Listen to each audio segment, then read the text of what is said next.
इसी बीच अगली खबर आपको बताते हैं। वक्फ को लेकर असदुद्दीन ओवैसी का एक बड़ा बयान सामने आया है। ये बड़ा कबूलनामा है जिसका सीधे तौर पर ओवैसी कह रहे हैं कि यूपी में वक्फ संपत्तियों को लेकर कागजात नहीं है। ये बड़ी जानकारी आपको दे दें। बड़ा कबूलनामा ओवैसी की तरफ से। ओवैसी ने कहा कि यूपी वक्फ बोर्ड के पास अधिकतर संपत्तियों के कागज नहीं है।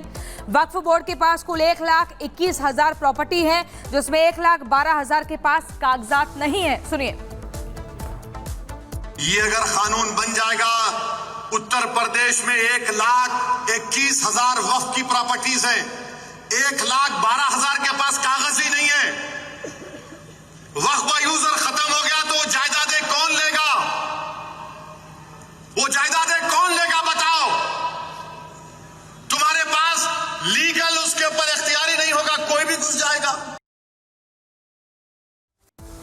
तो वक्फ बिल को लेकर लगातार पूरे देश में हंगामा बरपा हुआ है। कई राजनीतिक दल ऐसे हैं जिन्होंने इसका समर्थन भी किया है, लेकिन कई ऐसे भी हैं जो लगातार विद्रोह की आवाज बुलंद करते रहे। इसी बीच असदुद्दीन ओवैसी ने एक बार फिर से वक्फ बिल को लेकर केंद्र सरकार पर जमकर निशाना साधा है। आपको दिखाते हैं इस रिपोर्ट में।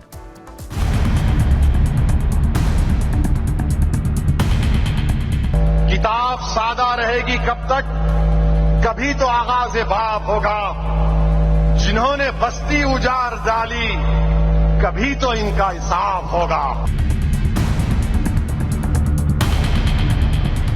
बीजेपी संघ पर निशाना, बस एक ही काम, भड़काना। जी हां, भड़काऊ भाईजान फिर से अपने एजेंडे पर लग गए हैं। केंद्र सरकार वक्फ बोर्ड में बदलाव लाने की तैयारी में है, लेकिन भाईजान को यह बात हजम नहीं हो रही। ये बात ठीक है कि लोकतंत्र में विपक्ष को विरोध का हक है, लेकिन विरोध के नाम पर भड़काने का काम क्यों?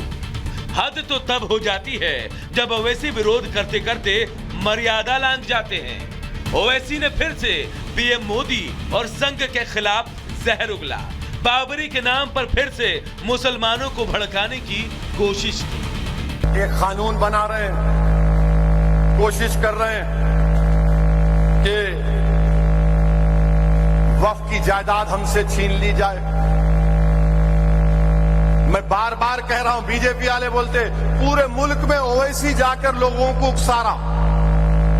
उन्हें ही बोल रहा मस्जिदें छीन लेंगे, दरगाह छीन लेंगे, कब्रिस्तान छीन लेंगे, ईदगाह छीन लेंगे, जमीनात छीन लेंगे।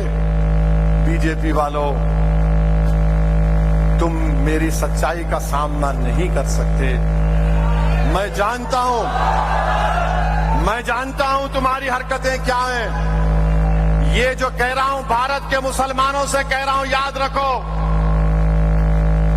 हमने एक बाबरी मस्जिद को खोया, और क्यों खोया बता रहा हूं आज तुमको। ओवैसी के भड़काऊ बयान पर बीजेपी ने भी करारा पलटवार किया कि ओवैसी एक पढ़े लिखे जिहादी हैं। ओवैसी ने आज तक हैदराबाद के निजाम की निंदा नहीं की है, जिन्होंने हिंदू समाज के साथ ही नहीं बल्कि पूरे भारत की एकता और अखंडता को चुनौती दी। उसी रजाकारों की राजनीतिक पार्टी का नया नाम है MIM है, जिसका नेतृत्व ओवैसी कर रहे हैं। ओवैसी देश से माफ़ी मांगे, ओवैसी पश्चाताप करें, ओवैसी भारत की एकता अखंडता से जुड़ने के लिए भारत की आत्मा से जुड़े, इसके शरीर से जुड़ने से कोई राष्ट्रवादी नहीं हो सकता है।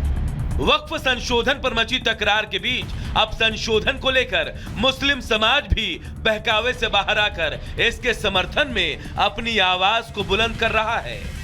अब तक संशोधन को लेकर दो धड़ों में बटे लोग भी एक तरफ होने लगे हैं, क्योंकि देश भर में एक दो नहीं कई उदाहरण हैं जो वक्फ बोर्ड के तले चल रहे आधिपत्य को अच्छी तरह समझ रहे हैं। लेकिन भड़काऊ भाईजान को अपनी नफरत की दुकान चलाने के लिए भड़काऊ सियासत पर ही भरोसा है। Bureau report, Republic Bharat.